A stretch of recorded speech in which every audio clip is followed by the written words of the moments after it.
السلام عليكم ورحمة الله تعالى وبركاته. بسم الله الرحمن الرحيم. الحمد لله رب العالمين، وأفضل الصلاة وأتم التسليم على سيدنا محمد وعلى آله وأصحابه أجمعين.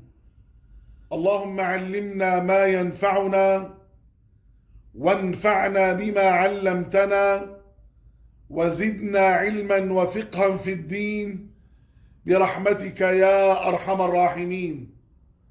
اللهم أعطنا سؤلنا واقض لنا حوائجنا على الوجه الذي يرضيك عنا برحمتك يا أرحم الراحمين.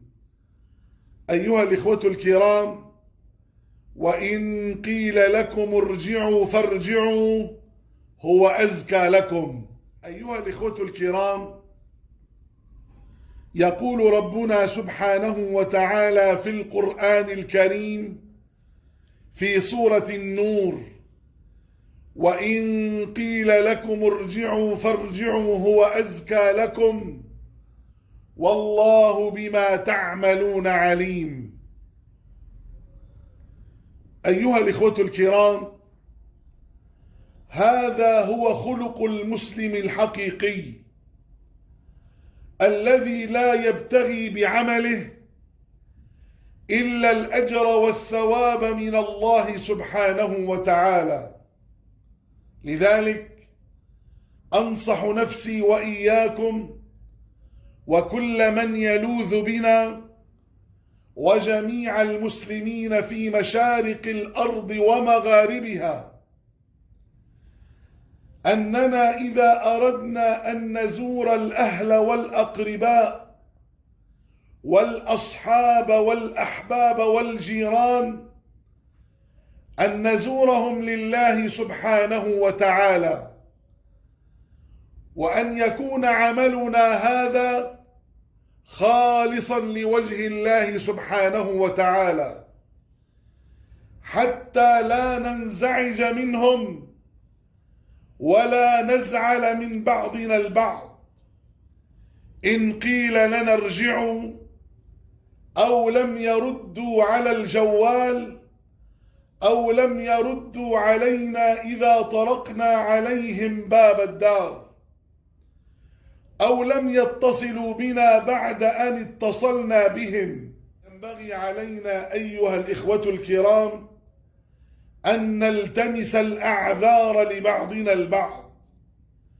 وهذه هي صفات المسلم الحقيقي الذي يبتغي بعمله الإخلاص والأجر والثواب من الله سبحانه وتعالى، ويكون عمله هذا خالصا لوجه الله سبحانه وتعالى.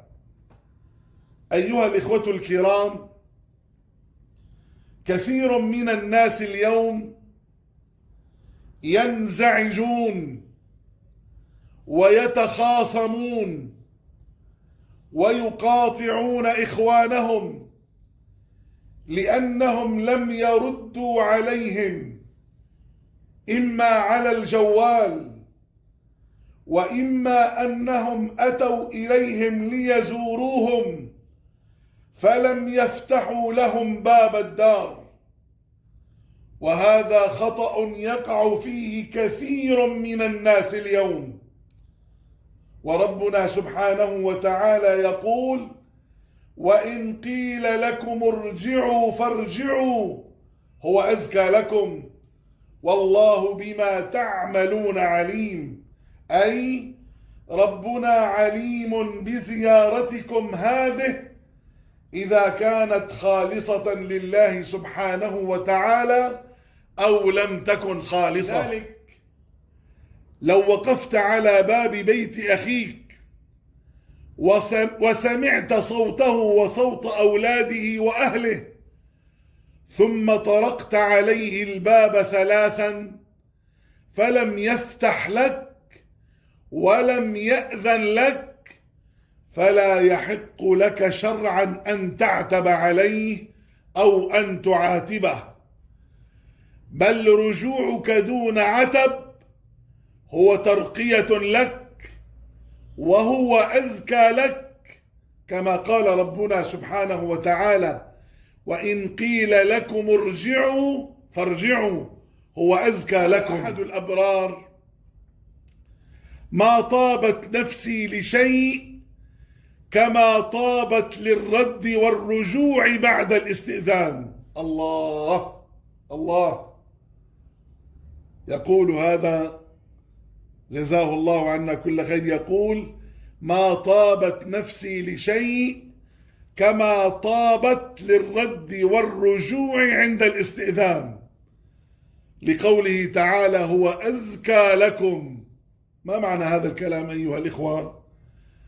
أي عندما يريد أن يزور أخا له لله سبحانه وتعالى يقول: تطيب نفسه إذا لم يؤذن له، إن قيل له ارجع. لذلك فلا تعتب على صاحبك إذا لم يرد عليك، فربما لديه ما يمنعه. أين هذا الخلق اليوم أيها الإخوة؟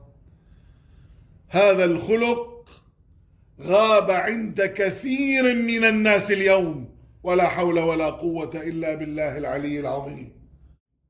لذلك أسأل الله العظيم رب العرش العظيم أن يجعلني وإياكم وكل من يلوذ بنا وجميع المسلمين في مشارق الأرض ومغاربها من الذين يطبقون هذه الآية، وأن يجعلنا منهم من الذين إذا قيل لهم ارجعوا فارجعوا هو أزكى لكم.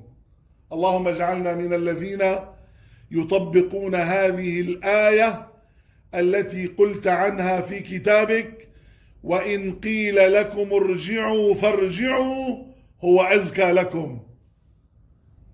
والحمد لله رب العالمين، وصلى الله وسلم وبارك وعظم وأنعم على سيدنا محمد وعلى آله وأصحابه أجمعين. والسلام عليكم ورحمة الله تعالى وبركاته.